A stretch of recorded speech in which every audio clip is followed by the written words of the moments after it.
That President Trump portrayed this conversation more positively than Vladimir Putin did. He talked about possible future peace agreements.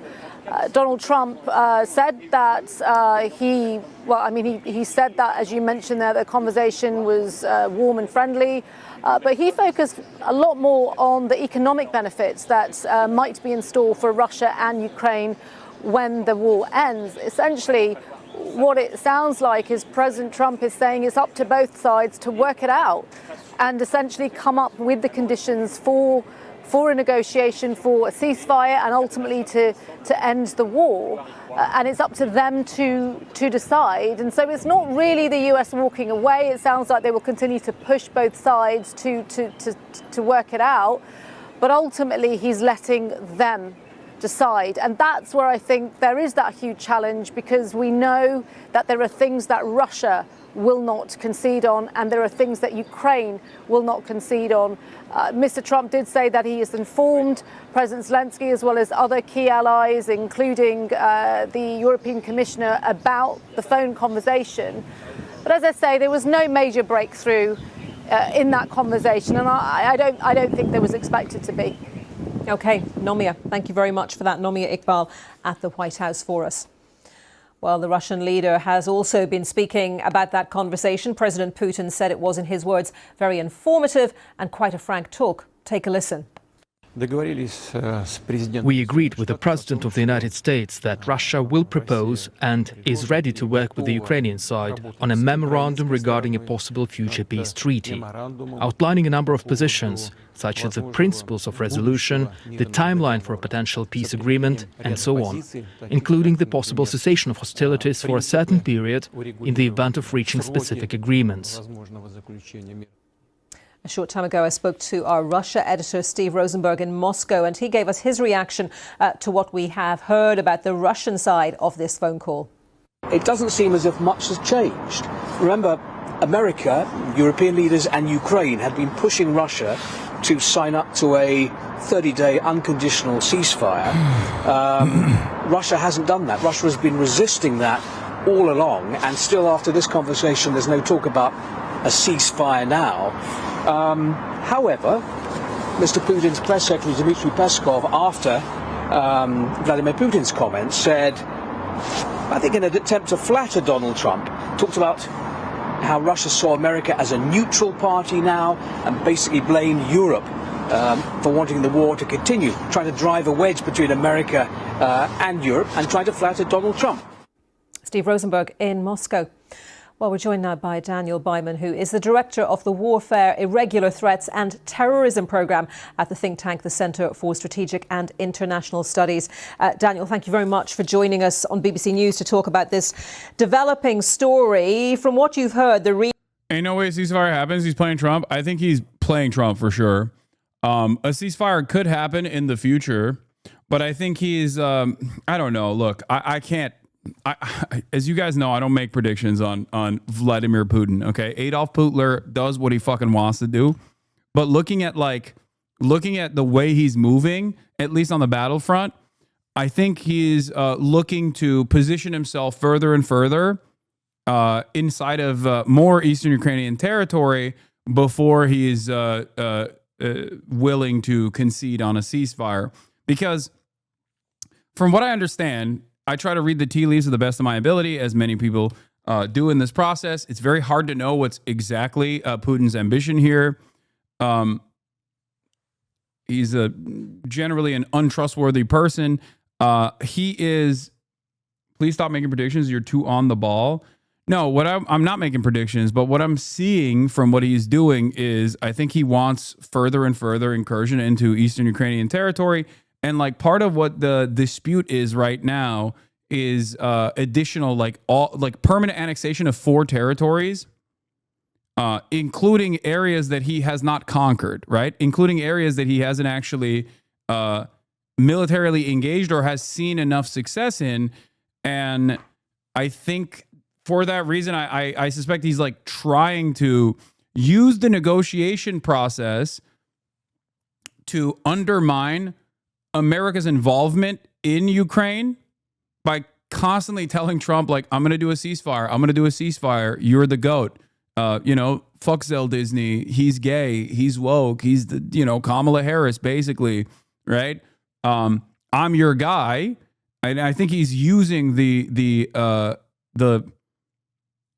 positive feelings and positive association that Trump has with him for some reason, in an effort to claim that he's interested in a ceasefire while simultaneously getting a lot out of like lowering the aid that the American government has for Ukraine. And this obviously weakens Ukraine's position on the battle lines, and this allows Russia to actually use the fake negotiations that they want to engage in to basically push further into Ukraine. I think that's what's going on. And eventually there will probably be a ceasefire if Vladimir Putin is able to take over more Ukrainian territory, push Ukraine into a worse position overall, even though I can't comprehend how much worse Ukraine's position could get here in this process, because Donald Trump's ceasefire negotiation that he brought forward at this stage is literally awful for Ukraine. It basically offers de facto recognition of conquered territory to Russia and a legal recognition of annexed territory in Crimea. And on top of that, it's a mineral deal for America to extract rare earth minerals from Ukraine. It's got it all. It's horrible. And Putin is still saying no. And it seems to me like the reasons as to why he's saying no is because he wants 4 additional territories to be covered in this ceasefire negotiation, and maybe even a disarmament of Ukraine, which is ridiculous. Okay? A disarmament of the Ukrainian forces is an absolutely insane demand to make. I don't even know if that's like actually what he is presenting as something that he wants, or he is doing the classic art of the deal where he puts out a lot of ridiculous demands and then scales back on some of those demands in order to make the rest of his demands that are also still ridiculous look less ridiculous by comparison.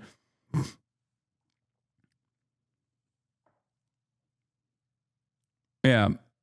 Russia is not saying anything about wanting a ceasefire. They're winning on the battlefield. That's not true. That's not true either. Russia has absolutely claimed that they want a ceasefire, Sally Hemings. This is not true. You're saying this because Russia is not showing that they're interested in a ceasefire now, but they absolutely have said that they wanted a ceasefire. That is 100% false. They said it, and I think they're using the ceasefire negotiations as a way to cut the relationship, as a way to cut into the relationship that America has with Ukraine. Okay? That's what I think is going on. I think they're just fucking lying. Yeah, they wanted a ceasefire when they were losing, and they still have maintained the position that they want a ceasefire. It's just that they want peace to be no NATO, disarmament of Ukraine, and recognition of the territories they can demand because they won the war, is what you're saying. Except the reason why they're quote unquote winning the war, which again is incredibly costly. I think a lot of people forget how costly this has been for Russia as well. Okay, this is an incredibly costly endeavor for Russia too. They cannot permanently occupy these areas. I don't even know how they're going to try and maintain the annexed territories inside of eastern Ukraine. I think there's going to be a fuck ton of terrorism.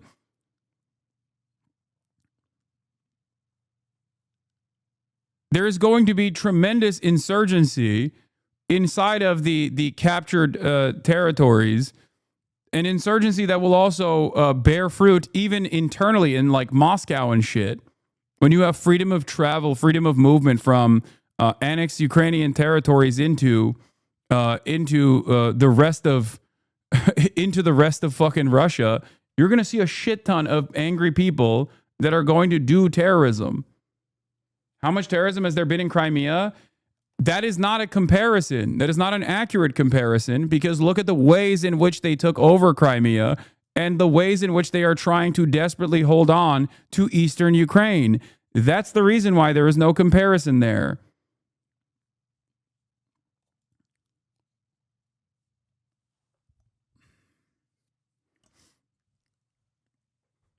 They want 4 territories that combined have a pre-war population of over 1 million to 2 million population. They didn't win / lost for a 30-day ceasefire. That's not going to happen.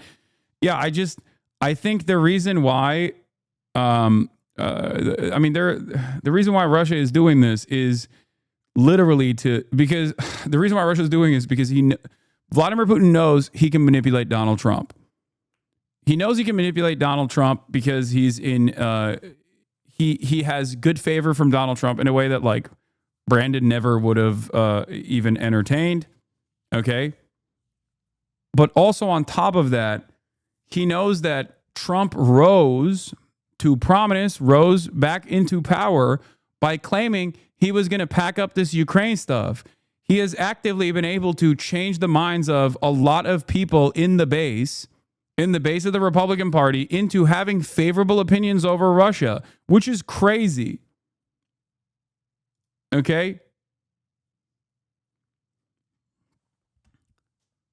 Like, Republicans broadly don't want to keep giving money to Ukraine. They see it as like a partisan issue. Ironically enough, this is why I always try to get the Democrats to hit this from a partisan angle as well with Israel, to be like, Republicans want endless money to go to fucking Israel. What is that about? You know what I mean? That's a great way to start the conversation, because you're leaning on American selfishness and American individualism and American exceptionalism in a way to greatly, in a way to, one, present yourself as earnest and actually for peace, while simultaneously hit the Trump administration in a way that truly would hurt. Republicans have done this successfully, partially due to, I guess, like a little bit of FSB involvement, and partially due to the same motivating principles that I explained of like selfishness and not wanting to fucking continue giving money to Ukraine.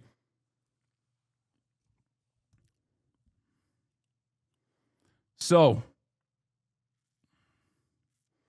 is it not true that Zelensky's political career is based on the war continuing, just like in Israel? The Chapo ep with the Ukrainian reporter was very enlightening on this topic. I mean, I think Ukraine is fucked regardless, whether it's still Zelensky continuing the war or not. That's not, like, his own personal ambitions are irrelevant in this process. Ukraine is not even a part of these conversations. Anyone that tries to tell you Ukraine is a major player in these conversations, I think is wrong. People get mad at me for saying this, but I don't like, I think his opinion is worth nothing in this process.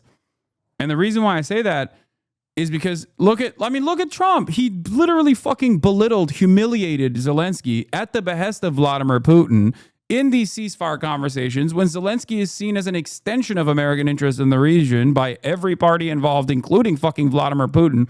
And Vladimir Putin was able to successfully get Donald Trump to undermine his own proxy before coming to the fucking table with the most favorable deal imaginable for Vladimir Putin, which was an insanely unfavorable deal for Ukraine.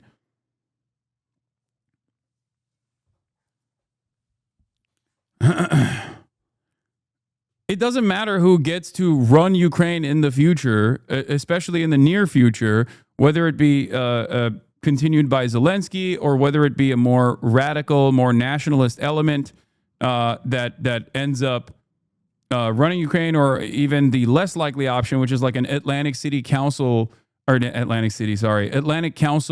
choice liberal that is more of a hawkish element in Ukrainian politics. None of those things matter. Atlantic City Council is what I said. Yeah, New Jersey, baby.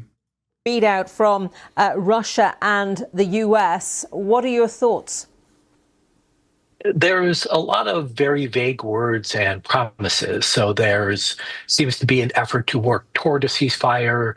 there could be some sort of memorandum, but any of the content, any of the principles remains very unclear. And given how far apart the two parties were before the phone calls, I'm not sure how much closer we are now, despite all the rhetoric. Yeah, one of my Russian-speaking colleagues here in the newsroom sent me a message saying that there is a saying in the Russian language, we negotiate to negotiate. I mean, on hopes for a ceasefire, this seems to be, stretching out with no specific time frame at the moment. Yet we know that President Trump is very impatient. So where do you think that's going to lead to? So one of Russia's hopes is that President Trump will get tired of the whole thing and simply say that the United States is not going to be involved anymore. And this would be an end of economic aid and an end of military aid to Ukraine. So, of course, that benefits Russia. I think Russia's, I don't know if this is entirely correct. I think Russia's goals here are to continue the supposed interest in ceasefire negotiations in an effort to extract more concessions from Donald Trump and specifically stop the American aid to Ukraine, for sure, in a way to weaken Ukraine's position so it's literally easier to take more territory.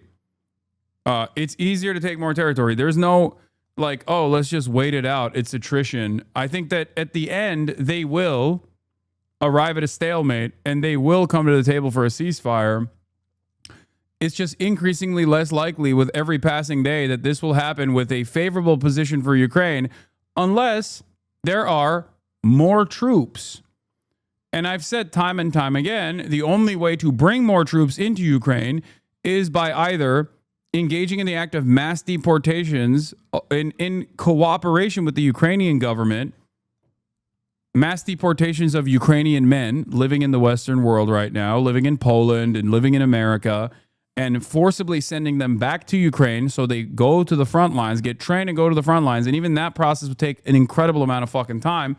Or to make up for that lack of military power somehow with, I don't know, private security contractors or actual standing militaries from European armies. Now, obviously, or reduce the age of conscription, but that's the nuclear option, and I don't even think that that's going to happen.